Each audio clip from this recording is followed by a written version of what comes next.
Hello everyone, welcome back to the channel. My name is Aiden. If you do not know me, I like to make Disney content on YouTube. In today's video, I'll be sharing with you my first Disney Cruise Line experience. So I went on the Disney Wish in June of 2023, and this was my experience on the shows, some of the crew that I got to meet, the food, and the self-serve or the outside food and the rotational dining. I hope this video will be informational and helpful to you if you are looking to plan your next Disney Cruise Line experience or your first Disney Cruise Line experience. So I hope this helps.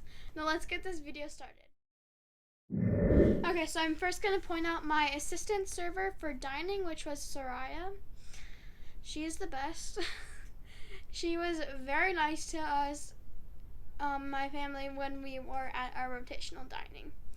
So sometimes I didn't even like the food at rotational dining, but I still had a fun time because we had those stateroom. We had those crew that were making it better. And then we had our head server, Louis. He was very nice as well.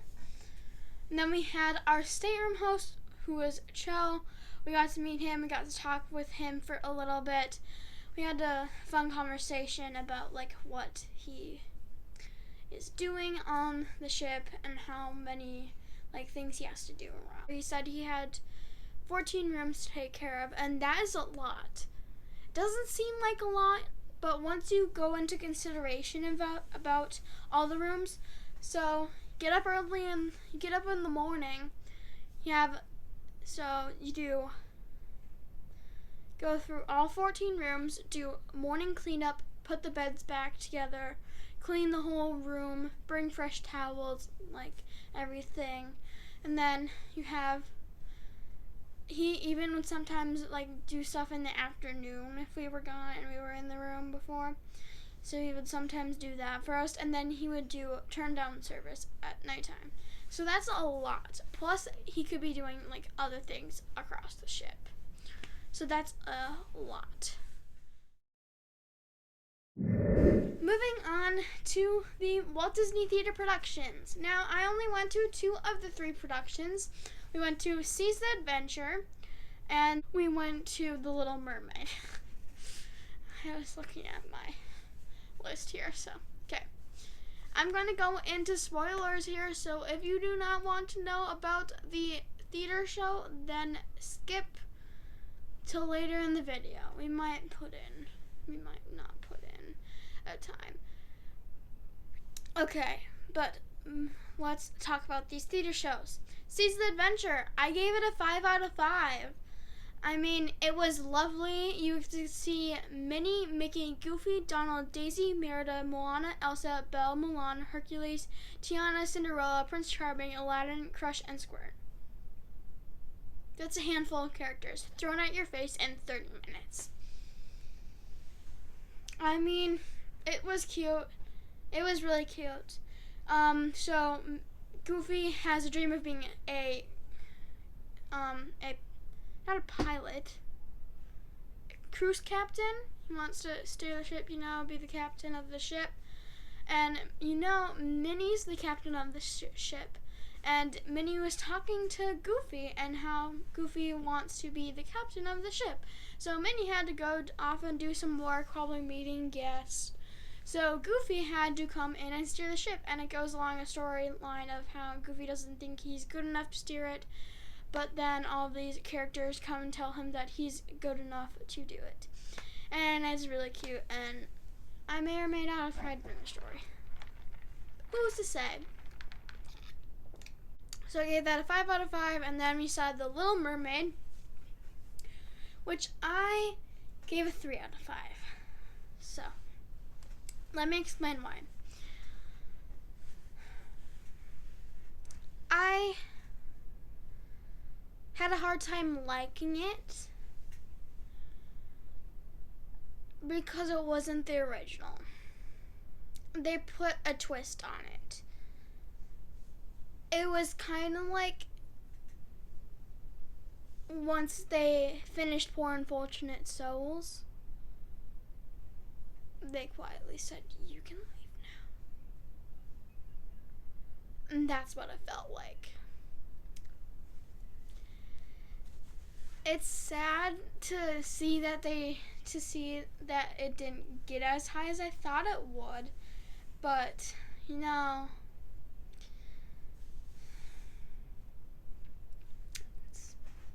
it is what it is, I guess.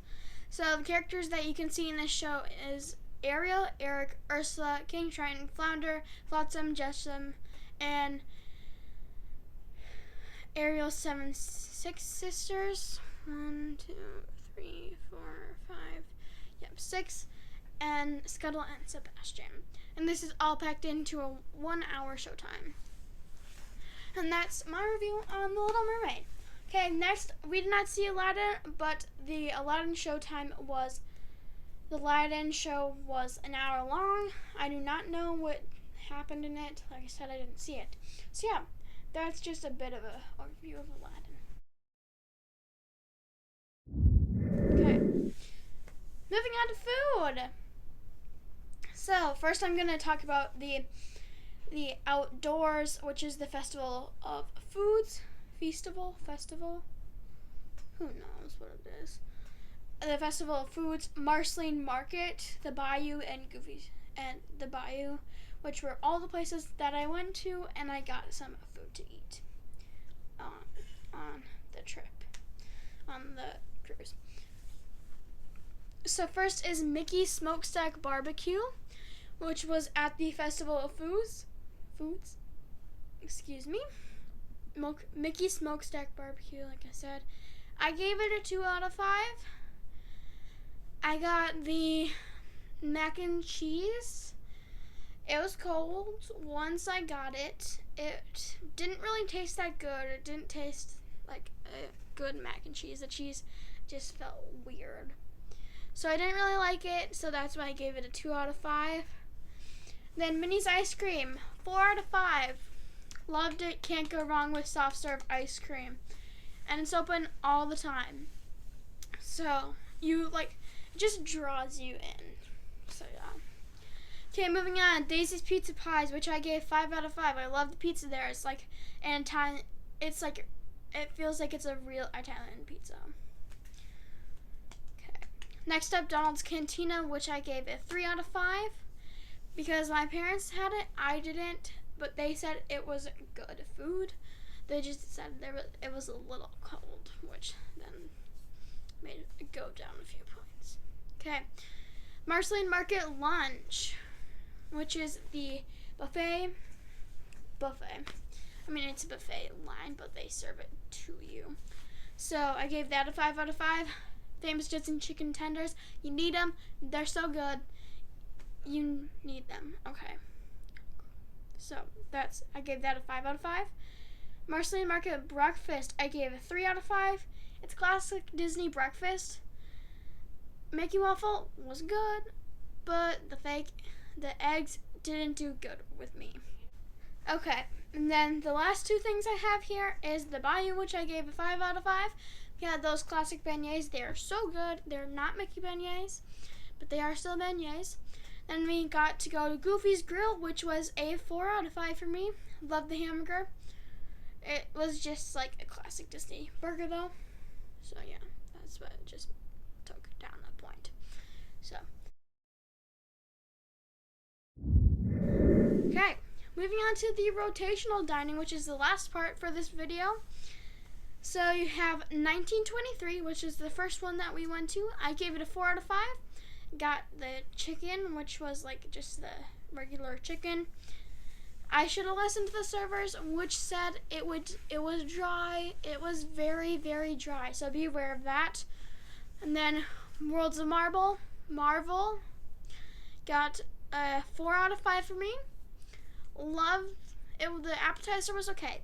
Here comes a time where the food was too adventurous for me, the main courses especially, so I went for the kids menu. So the Worlds of Marvel, I went for kids menu, also for Arendelle. I got pizza for World of Marvel. It was okay pizza, but I didn't really want to count that just because it was a kids menu. So I just left it at that. But then Worlds of Marvel had a salad for apps, so good. And then their dessert, and then for Worlds of Marvel, the thing that took it down one was the sundae. It was a dulce de leche ice cream sundae. I don't like dulce de leche. Never have, and I never will. Maybe never will, but I don't like dulce de leche. I should have known that, but I thought, oh, maybe I'll try it. Maybe it will be good still. Nope, didn't like it, so that's why it took down a point. And then Arendelle had a salad again, and then for main courses, I had a kids menu hamburgers. They were okay. Took down a little bit of a point there. Half a point. I used half a point for this because it wasn't really that bad. And then, I took down a full point for the thing, for the mains. And then I had a sundae, a mint ice cream sundae. I didn't think it would be that good, but it was actually really good. So I gave that a half point, which made it a 4.5 out of 5. Okay, those are all my dining experiences. So that is going to be the end of today's video, guys. If you liked it, please like and subscribe. And now go watch me go through my pin collection. See you there. Bye.